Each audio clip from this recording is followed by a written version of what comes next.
ডেনমার্কের একজন ছেলে নাম জামাল ভুইয়া সব পেয়েও ফিরে এসেছিলেন এই মাটির টানে। গর্ব করে বলেছিলেন, আমি বাংলাদেশী।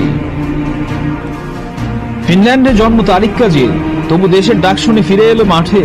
যে মাঠ একসময় ফাঁকা ছিল, এখন তার চিৎকারে কাঁপে।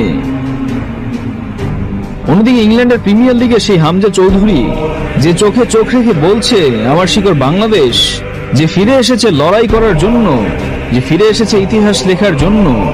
ধারাভাষ্যকার বলছে, and here comes Hamza Chowdhury. Canada থেকে আসছে সমিত সোম, যে বলছে আমি দেশের জন্য খেলতে চাই, আমার পরিচয় শুধু বিদেশি নই, আমি একজন বাংলাদেশী। ইংল্যান্ডের সান্ডারল্যান্ড ক্লাবে খেলা কিউবা মিচেল, যার শরীরে বইছে দুই দেশের রক্ত এবং হৃদয়ে জায়গা করে নিচ্ছে লাল সবুজের স্বপ্ন।